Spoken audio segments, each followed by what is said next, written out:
जो टिहरी लोकसभा सीट है, यहाँ से किसका पलड़ा कैसा नजर आ रहा है? भारतीय जनता पार्टी, कांग्रेस और बॉबी पंवार, तीनों की स्थिति किस प्रकार से नजर आ रही है आपको?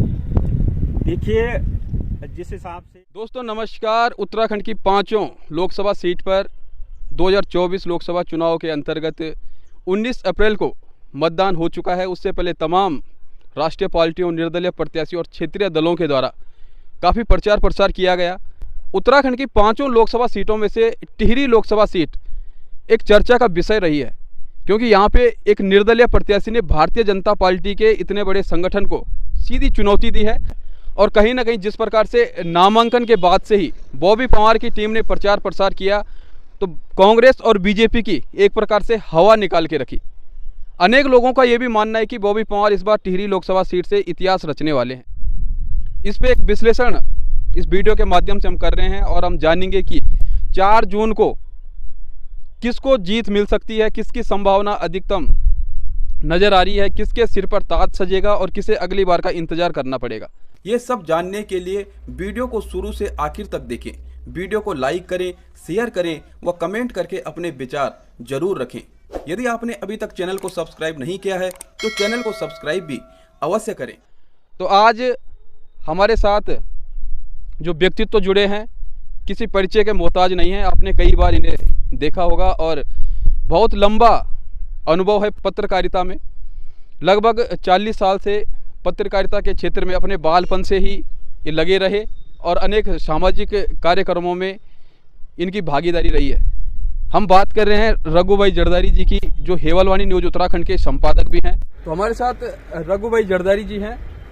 तो सबसे पहले हम आपका स्वागत करते हैं इस चर्चा में। और सबसे पहले हम आपसे जानना चाहेंगे कि टिहरी लोकसभा जो सीट है, क्योंकि हमारा चर्चा का विषय टिहरी लोकसभा सीट है, इसके बारे में सूक्ष्म जानकारी आप देंगे और उसके बाद हम चर्चा को आगे बढ़ाएंगे। धन्यवाद विनोद जी, चर्चा में शामिल करने के लिए। टिहरी लोकसभा चुनाव की जहां तक बात है, मतदान हो चुका है और टिहरी लोकसभा सीट पर एक अलग तरह का चुनाव देखने को मिला है। इस तरह का चुनाव इससे पहले मैंने कभी देखा नहीं। कुल मिला के ये सकते हैं कि बहुत नीरस चुनाव हुआ है। भारतीय जनता पार्टी की तरफ से जिस तरह का चुनाव लड़ना चाहिए था वो उन्होंने नहीं लड़ा है। कांग्रेस को जिस तरीके से जो है अपना प्रचार प्रसार करना चाहिए था वो कांग्रेस ने नहीं किया है। जिन्होंने मुकाबले को त्रिकोणीय बनाया है, बॉबी पंवार, एक उनको यदि हम छोड़ दें, उन्होंने पूरा चुनाव किस तरह का चुनाव होना चाहिए, जबकि उन्होंने पहली बार चुनाव लड़ा, कम समय में तैयारी की। मात्र एक महीने पहले ही उन्होंने ये कहा कि मैं चुनाव लड़ रहा हूँ। न उनके पास कोई राजनीतिक अनुभव है, न उनके पास कोई संगठन है। तो जिस तरह का चुनाव उन्होंने लड़ा है वो अपने आप में एक अलग तरह का इतिहास बनाने वाला चुनाव है। परिणाम चाहे कुछ भी हो, बहुत नीरस चुनाव ये रहा है। भारतीय जनता पार्टी इस भरोसे में चल रही थी कि हमें जो है ज़्यादा मेहनत करने की क्या जरूरत है, हम तो जीत ही रहे हैं। मोदी जी का नाम है, मोदी जी की लहर है, किसान सम्मान निधि आदि हमारी योजनाएं। कांग्रेस ने ज़्यादा मेहनत इसलिए नहीं की कि हमारे पास कार्यकर्ता कमजोर संगठन है, संसाधन नहीं है, तो ज़्यादा मेहनत करके क्या फायदा है जब हारी हमारी हिस्से हारी है। तो बॉबी पंवार ने बहुत दमदार तरीके से जी, बॉबी पंवार ने दमदार तरीके से चुनाव लड़ा है। और न सिर्फ यूथ, बल्कि जैसे जैसे प्रचार प्रसार में समय बढ़ता गया तो उन यूथों के जो अभिभावक थे और उनके साथ जो अन्य सीनियर सिटीजन थे, क्योंकि किसी न किसी के संपर्क में कोई ना कोई रहते, तो बॉबी पंवार के साथ वो भी लगातार जुड़ते रहे और उनके साथ विशेष समर्थन देखने को मिला है। तो आपको क्या लगता है, क्योंकि भारतीय जनता पार्टी एक बहुत बड़ा संगठन है, मोदी जी उनके पास हैं और मोदी जी के नाम पर ही ये तमाम लोकसभा सीटें जो हैं वहाँ पर चुनाव लड़ा जाता है, प्रत्याशी कोई भी हो, लेकिन जो पब्लिक है, जो वोटर है, वो देखता है कि मोदी ही चुनाव लड़ रहे हैं, तो फूल और मोदी के अलावा प्रत्याशी भी नजर नहीं आता है। तो इस बार आपको क्या लग रहा है, क्या टिहरी लोकसभा सीट में जो बॉबी पंवार ने भारतीय जनता पार्टी को टक्कर दी है, जो एक चुनौती पेश की है भारतीय जनता पार्टी के सामने, और कांग्रेस कहीं ना कहीं हथियार डालती हुई नजर आई, तो बॉबी पंवार और भारतीय जनता पार्टी के बीच के इस मुकाबले को आप किस प्रकार से देखते हैं? देखिए, ये मुकाबला अपने आप में बहुत ही रोचक मुकाबला है, क्योंकि टिहरी सीट पर जो है परंपरागत रूप से राज परिवार का जो है कब्जा रहा है और 60 साल तो इन्हीं को हो गए हैं कम से कम इस सीट पर। पूरे हम शुरू से यदि कमलेंदु प्रतिष्ठा की बात करते हैं, और इस समय भी पहली बार जो है भारतीय जनता पार्टी को इस सीट पर चुनौती मिल रही है। इससे पहले उस तरह की चुनौती नहीं मिली। एक बार कांग्रेस की तरफ से मिली थी, लेकिन फिर भारतीय जनता पार्टी ने साथ बराबर कर लिया, कांग्रेस को फांसी पर डाल दिया, कांग्रेस प्रत्याशियों को। तो पहली बार ये अलग चुनाव इसलिए मैं इसको कहूंगा कि निर्दलीय प्रत्याशी पहली बार तो कोई दमदार निर्दलीय प्रत्याशी लोकसभा का चुनाव लड़ रहा है। छोटे चुनाव बहुत लड़े, विधायक के चुनाव बहुत लड़ते थे, लेकिन लोकसभा का चुनाव पहली बार देखा गया है निर्दलीय प्रत्याशी के द्वारा जो लड़ रहा हो, और इतने दमदार तरीके से कि भारतीय जनता पार्टी के नेता भले मुंह से न बोले, लेकिन अंदर खाने चर्चा वो भी बॉबी की करते रहे, और कांग्रेस के लोग भी भले ही उन्होंने सार्वजनिक रूप से कभी बॉबी का नाम न लिया हो, बात न की हो, लेकिन अंदर खाने वो भी बॉबी की चर्चा करते रहे। जी, इतनी दहशत रही है, बॉबी की चर्चा करते रहे। और यदि आपको बताएं तो भारतीय जनता पार्टी और कांग्रेस के पास बॉबी के खिलाफ बोलने के लिए कुछ था ही नहीं, क्योंकि बॉबी पंवार के पास खोने के लिए कुछ नहीं है। पहली बार वो चुनाव लड़ रहे हैं, राजनीति में उनका पदार्पण है। तो बॉबी पंवार के द्वारा जो मुद्दे उठाए गए और जो मुद्दे भारतीय जनता पार्टी के द्वारा उठाए गए और जो मुद्दे कांग्रेस के द्वारा उठाए गए, वो किन मुद्दों के साथ तीनों जो त्रिकोणीय मुकाबला देखा जा रहा है, क्योंकि प्रत्याशी अन्य होंगे लेकिन चर्चित तीनों हैं। तो क्या क्या मुद्दे इनके रहे और किन किन मुद्दों पे चुनाव लड़े, इसके बाद हम आगे जानेंगे कि पलड़ा किसका भारी है। लेकिन पहले मुद्दों की बात, तो बॉबी पंवार के मुद्दे किस प्रकार से आपको नजर आए? देखिए विनोद जी, ऐसा है कि जो निर्दलीय प्रत्याशी बॉबी पंवार है, बॉबी पंवार ने वास्तविक चुनाव लड़ा है मुद्दों के आधार पर, क्योंकि चुनाव में मुद्दे ही होते हैं, मुद्दों के माध्यम से हम जनता के बीच जाते हैं कि भाई हम ये काम करेंगे, ये यहाँ के मुद्दे हैं, इन पे काम की जरूरत है और इससे जो है हम आपको लाभ पहुंचाएंगे। सरकार भी तो यही करती है। लेकिन जनता तो ये बोल रही है कि भारतीय जनता पार्टी कहीं ना कहीं फ्री राशन दे रही है, लोगों की पेंशन लगा दी है। कुछ लोगों का ये भी कहना है कि यदि अन्य सरकार आती है तो ये सुविधाएं आगे मिलेंगी कि नहीं मिलेंगी। देखो ऐसा नहीं है, सरकार चाहे भारतीय जनता पार्टी की समय या कोई दूसरी सरकार आए, जनता के लिए कोई न कोई योजना सरकारें लाती है, कोई कम लाता है, कोई ज्यादा लाता है। लेकिन यहाँ तो सिर्फ इस चुनाव में तो जबकि हम टिहरी लोकसभा से प्रत्याशी चुन रहे हैं, तो वो हमारा प्रत्याशी कैसा होना चाहिए था, कैसा प्रत्याशी हमारा हो, इस पे फोकस नहीं है, नहीं रहा है दलों का। सिर्फ मोदी जी के नाम से मोदी जी की गारंटी, मोदी जी के नाम से मोदी जी की गारंटी, और मोदी जी को वोट देना है। अब यदि मोदी जी को हम वोट नहीं देंगे तो मोदी जी मजबूत कैसे बनाएंगे? सांसद की तो हम बात ही नहीं कर रहे हैं, जिनको हम वोट दे रहे हैं उनकी तो हम कहीं बात ही नहीं कर रहे हैं। तो भारतीय जनता पार्टी के पास मोदी जी के अलावा कोई मुद्दा था ही नहीं। और रही कांग्रेस की बात, कांग्रेस ने सिर्फ इतना किया कि बदलाव होना चाहिए, बदलाव नहीं होगा तो तानाशाही होगी, एक ही दल को बार बार मौका मिलेगा, यदि एक ही दल को ज्यादा सीटें मिलेगी तो देश में तानाशाही करेगा, इसके अलावा उनके पास कोई मुद्दा नहीं था। तानाशाही करेगा, कहीं ना कहीं संविधान को बदलने की बात भी लगातार कांग्रेस के द्वारा की जा रही है। और इस बार कहीं ना कहीं टिहरी लोकसभा सीट में खासकर ये देखने को मिला है कि एक वोटरों का एक ऐसा समूह भी है जो कहीं ना कहीं प्रत्याशी का खुलकर विरोध कर रहे हैं। वो सवाल पूछ रहे हैं कि आज तक कहां थे, और ये सवाल पूछे गए, मतदान हो गया है, लेकिन चुनाव में हमने अलग अलग स्थानों पे देखा है, तो कहीं ना कहीं आपको लगता है कि एक जो वोटर है वो जाग भी रहा है। यदि कुछ मोदी का चेहरा ही देख रहे हैं, केंद्रीय जो योजनाएं हैं, केंद्रीय जो उपलब्धियां गिनाई जा रही हैं, उसको नजरअंदाज करते हुए जो क्षेत्रीय मुद्दे हैं उन पे भी कुछ वोटरों का ध्यान है और कहीं ना कहीं प्रत्याशी को भी मजबूत देखना चाह रहे हैं। देखिए वोटर भले ही खामोश भी रहता है, बोलता भी नहीं है, कई बार वैसे तो बोलता है, लेकिन जो खामोश भी रहता है तो उसके मन वो समझता सब चीज, ये नहीं कि वो समझता ना हो। लेकिन इस चुनाव में एक वर्ग ऐसा भी देखा गया मतदाताओं का, जो हमने महसूस किया है कि वो पूरी तरह खामोश रहा, उसने न बीजेपी की बात सुनी न कांग्रेस की बात सुनी, वो सिर्फ ओवरऑल प्रत्याशियों की बात सुनता रहा और उसने मन ही मन में निर्णय लिया है कि मैंने अपने हिसाब से मतदान करना है। दूसरी एक महत्वपूर्ण बात देखने में आई कि कांग्रेस के जैसे पार्टी के लोग तो अपने लिए काम करते हैं ना, अपने प्रत्याशी के लिए, चाहे कोई भी राजनीतिक दल। इस चुनाव में तो ये भी देखा गया है कि जो राजनीतिक दलों के लोग हैं उनमें से बहुत सारे दलों के कार्यकर्ताओं ने अपनी पार्टी के लिए काम नहीं किया। तो भाजपा और कांग्रेस दोनों जगह भीतर घात भी हुआ है, उनके कार्यकर्ताओं ने जो है बॉबी के लिए भी काम किया है। मैं तो दावे के साथ भी ये चीज कह सकता हूँ कि बॉबी पंवार के लिए भारतीय जनता पार्टी और कांग्रेस के कार्यकर्ताओं ने काम किया है और भीतर घात हुआ है। तो भारतीय जनता पार्टी और कांग्रेस को भीतर घात का भी नुकसान इस चुनाव में देखने को मिले। जी, भीतर घात हुआ है। भीतर घात यूं ही नहीं होता है, कहीं ना कहीं जो प्रत्याशी है उस प्रत्याशी वो जब कार्य करते हैं वो देखते हैं और उससे नाखुश रहते हैं, तो भीतर घात होने की यही सबसे बड़ी संभावना होती है। क्योंकि हर कार्यकर्ता को, हर किस पार्टी के जो सदस्य होते हैं उन सदस्यों को एक सशक्त नेतृत्व की आवश्यकता होती है, सशक्त प्रत्याशी की आवश्यकता होती है। तो बॉबी पंवार के जो मुद्दे थे वो कहीं ना कहीं चर्चा का विषय रहे, न सिर्फ टिहरी में बल्कि पूरे उत्तराखंड में। और कहीं ना कहीं उत्तराखंड के जो तमाम वोटर हैं वो बॉबी पंवार को एक बदलाव के रूप में देखते हैं कि कहीं ना कहीं उत्तराखंड की राजनीति में एक बदलाव आ सकता है। तो बॉबी पंवार ने जिस प्रकार से इस तमाम चुनाव में अपने मुद्दे उठाए, अपने प्रचार प्रसार किया, तो बॉबी के चुनाव कार्यक्रम में आपको क्या क्या बेहतर नजर आया बीजेपी और कांग्रेस में? तो प्रत्याशी के पास जो पहला गुण होना चाहिए, जनता के पास जाने का मुद्दे, और मुद्दे कहाँ के, जहां से वो चुनाव लड़ रहा है। अब माना बॉबी पंवार चुनाव लड़ रहा है टिहरी लोकसभा से और बात कर रहे हैं पौड़ी लोकसभा की, तो ये बात हजम थोड़ी नहीं होगी। जैसे कि बीजेपी वाले क्या कर रहे हैं, माना पौड़ी से बीजेपी प्रत्याशी पौड़ी या जिस सीट से चुनाव लड़ रहे हैं उस सीट के मुद्दों की बात करने के बजाय, वहां के लोगों की क्या समस्याएं, उनका समाधान की बात करने के बजाय दिल्ली की बात करें, मोदी जी की बात। अरे मोदी जी जिस चीज के लिए बैठे हैं वो तो काम कर ही रहे हैं, वो तो करेंगे ही। बिल्कुल मोदी जी की बात। और कहीं ना कहीं जो गढ़वाल लोकसभा सीट है, पौड़ी लोकसभा सीट है, वहां पे अंकिता भंडारी जो हत्याकांड है वो बहुत ही चर्चा का विषय रहा है। तमाम जो पब्लिक थी अंकिता भंडारी को न्याय दिलाने के लिए सड़कों पर उतर गई थी, एक आक्रोश का माहौल बना हुआ था। गढ़वाल लोकसभा सीट पर भारतीय जनता पार्टी के खिलाफ गणेश गोदियाल जी लगातार अंकिता भंडारी हत्याकांड मामले को लेकर के बात उठाते रहे, और यूकेडी की टिकट पर आशुतोष नेगी चुनाव लड़ रहे हैं और कहीं ना कहीं अंकिता भंडारी के लिए जो न्यायिक लड़ाई लड़ रहे हैं।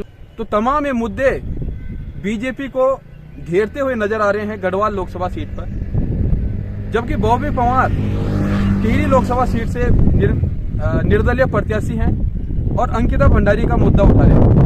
तो कहीं ना कहीं आपने देखा जो क्षेत्रीय मुद्दे हैं वो पार्टियों के, चाहे वो कांग्रेस हो चाहे बीजेपी हो, उनके जो घोषणा पत्र हैं, ये बीजेपी का मैनिफेस्टो को संकल्प पत्र नाम दिया है, क्या उसमें अंकिता भंडारी का जिक्र है, भू कानून का जिक्र है, उत्तराखंड में जो भर्तियों में धांधली हो रही उसका जिक्र है, क्या मूल निवास 1950 का जिक्र है? हर व्यक्ति की एक उम्मीद थी कि कहीं ना कहीं हम उसको देखना चाहते हैं, ढूंढना चाहते हैं, लेकिन वो दूर दूर तक कहीं नजर नहीं आए। आपका इस बारे में क्या कहना है? देखिए, ये जितने भी हमारे जो बड़े राजनीतिक दल हैं उनकी नीतियां, उनका संकल्प पत्र बोलो, घोषणा पत्र के रूप में उनका संकल्प पत्र हो या जो भी हो, मतलब जनता के बीच जाने के लिए उनकी नीतियां वो अलग तरीके से बनाते हैं और वो उसमें कभी भी स्थानीय लोगों को नहीं पूछा जाता है। ये सबसे बड़ी कमी अब तक देखी गई, क्योंकि वो जब लड़ने वाले लोग होंगे संसद में और या विधानसभा में, लोकसभा में जब लड़ने वाले लोग होंगे तब स्थानीय समाज के अनुरूप, स्थानीय लोकसभा विधानसभा के अनुरूप मुद्दे तैयार होंगे। लेकिन यहाँ कुछ ऐसा है नहीं। अपने हिसाब से कांग्रेस का मैनिफेस्टो अपने हिसाब का है, भारतीय जनता पार्टी का अपने हिसाब का है, पहाड़ की जो अस्मिता है, पहाड़ के संसाधनों की बात का है, और जिन मुद्दों को लेकर, जिन बातों को लेकर, जिन समस्याओं को लेकर उत्तराखंड राज्य का निर्माण हुआ, आंदोलन चला, इतनी बड़ी बड़ी कुर्बानियां हुई, जो भी हुआ है उस पर हम ज़्यादा बात नहीं करेंगे। तो वो कहीं भी दिखाई नहीं देता है राजनीतिक दलों के अपने घोषणा पत्र। जी बिल्कुल, कहीं दिखाई नहीं देता है। और हम लोग जमीन से जुड़े हुए हैं, हमने पहाड़ की पीड़ा देखी है, उत्तराखंड राज्य को बनते हुए देखा है। लेकिन जब ये कहा जाता है कि राष्ट्र सर्वोपरि है, ये चुनाव राष्ट्र के लिए हो रहा है, तो कहीं ना कहीं जो यहाँ से सांसद चुन करके जाएगा, यदि वो यहाँ के मुद्दे दिल्ली की संसद तक नहीं पहुंचाएगा तो इसमें कितनी मजबूती मिल पाएगी इस क्षेत्र को? आप इसे किस नजर से देखते हैं? क्या सिर्फ जो विदेश नीति है, ये जो राष्ट्रीय मुद्दे हैं वही सीमित रहने चाहिए, या फिर जो लोकसभा क्षेत्र है, क्योंकि तमाम जितने भी लोकसभा क्षेत्र हैं वहां पे इसीलिए सांसद बनाए जाते हैं कि वो अपने अपने क्षेत्रों की बात दिल्ली की सांसद तक भी पहुंचाए। और जब संसद भवन में एक सांसद अपनी बातों को रखते हैं तो कहीं ना कहीं क्षेत्रीय मुद्दों को मजबूती मिलती है और केंद्र से या केंद्र को उसके बारे में जानकारी प्राप्त होती है कि कहाँ पे क्या चल रहा है। तो आप किस तरह से देखते हैं? क्योंकि वोटरों का भी कहीं ना कहीं माइंड है कि मोदी जी को देखो, ये चुनाव मोदी जी का है, प्रधानमंत्री मोदी जी ने बनना है, उनको बनाना है। तो ये क्या है, मतलब किस तरह से ये लोकतांत्रिक प्रक्रिया है, जो वोटरों का मन है, वो किस तरह से देखते हैं आप? देखिए, इससे पहले के चुनाव में तो लगभग मतदाता शांति थे, लेकिन इस चुनाव में जो है पहली बार मैं थोड़ा ये भी देख रहा हूँ, मतदाताओं की तरफ की मैं बात कर रहा हूँ, प्रत्याशियों की नहीं, कि मतदाताओं में कि उन्होंने कहा कि भाई हमें इस तरह का प्रत्याशी, हमारा इस तरह का प्रत्याशी होना चाहिए कि जो हमारे क्षेत्र की बात करे, हमारे मुद्दों की बात करे, जनता के बीच में आए, जब जो समस्याएं होती हैं उनकी समस्याओं को सुने। इस तरह का प्रत्याशी की मांग जनता ने मतलब वोटरों ने की है।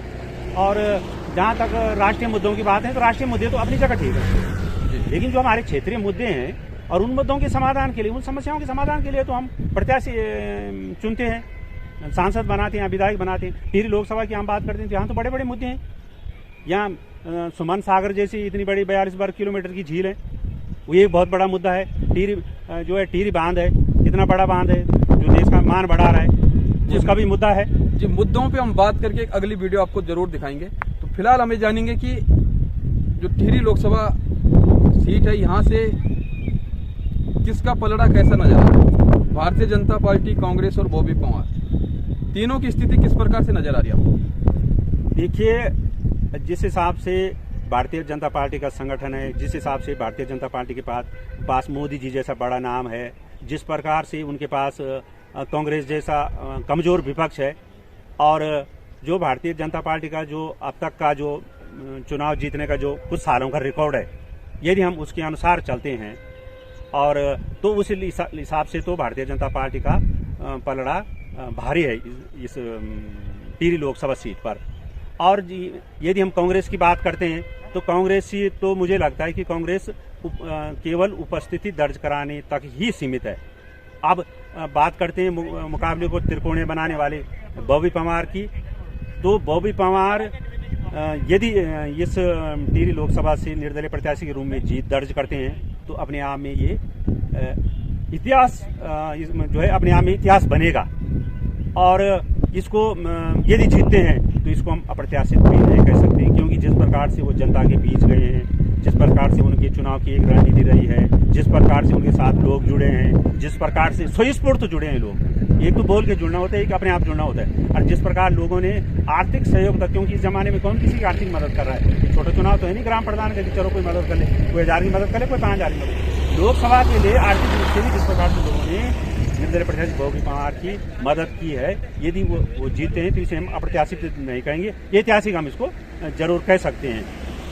तो कुल मिला के ये चुनाव अपने आप में बहुत रोचक होने वाला है। और वैसे भी प्रत्याशियों वैसे भी इतिहास बनने में देर नहीं लगती है, चमत्कार भी होते हैं। कभी कभी हम ये होता है कि जो हम सोचते हैं वो नहीं होता है, और जो हमने जिसके बारे में हमने कल्पना दूर दूर तक भी नहीं की है वो बड़ा काम हो जाता है। तो इस तरीके का एक माहौल जो मैं समझता हूँ टिहरी लोकसभा में बिल्कुल। और कहीं ना कहीं भारतीय जनता पार्टी का पलड़ा भारी नजर आता है, लेकिन बॉबी पवार ने जिस प्रकार से ऊर्जा दिखाई है, उनकी टीम ने जिस प्रकार से ऊर्जा दिखाई है, और जिस तरह से लोग समर्पित भाव से उनके साथ जुड़े हुए नजर आए हैं, तो कहीं ना कहीं यदि बॉबी पवार टिहरी लोकसभा सीट पर विजय प्राप्त कर लें तो इसमें आश्चर्य की कोई बात भी नहीं होनी चाहिए।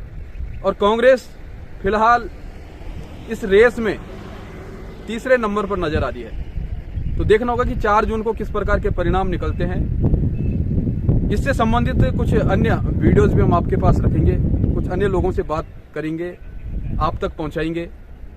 आज की इस वीडियो में यहीं पे आपसे अनुमति लेते हैं और अगली वीडियो में आपसे मिलेंगे। हमारे साथ वरिष्ठ पत्रकार रघु भाई जरदारी जी थे, संपादक हेमलवाणी न्यूज उत्तराखंड से। विनोद जी बहुत बहुत धन्यवाद आपका। एक लाइन जोड़ देता हूँ मैं अंत में। जी जी। इस सीट पे चुनाव परिणाम जो भी हो, भारतीय जनता पार्टी जीत जाए या बॉबी पवार चुनाव जीतते हैं, लेकिन इस चुनाव ने ये जरूर दिखा दिया है कि भारतीय जनता पार्टी को या कांग्रेस को भविष्य में अपनी प्रत्याशी का चयन करने से पहले उनके पूरा बायोडाटे का पूरा बारीक अध्ययन करना होगा और देखना पड़ेगा कि हमें चुनाव में किस तरह का प्रत्याशी उतारना है। मतलब चिंतन मनन के लिए उन्हें विवश होना पड़ा है, इस चुनाव ने करके दिखाया है। जी, कहीं ना कहीं भारतीय जनता पार्टी को ये आभास हुआ है कि प्रत्याशी को भी सोच समझकर चुनाव में उतारना जरूरी है, क्योंकि पब्लिक के सीधे सवाल थे और कहीं ना कहीं राजशाही पे भी एक प्रकार का हमला किया गया पब्लिक के द्वारा। और बॉबी पवार ने भी क्षेत्रीय मुद्दे उठाए। तो कुल मिलाकर के महारानी माला राज्य लक्ष्मी शाह कई स्थानों पर कटघरे में खड़ी नजर आई और उनके पास स्पष्ट जवाब भी नहीं थे। तो बने रहिएगा हमारे साथ लगातार। धन्यवाद वरिष्ठ पत्रकार रघु भाई जरदारी जी का। मिलते हैं आपसे एक अगली वीडियो में, तब तक के लिए नमस्कार।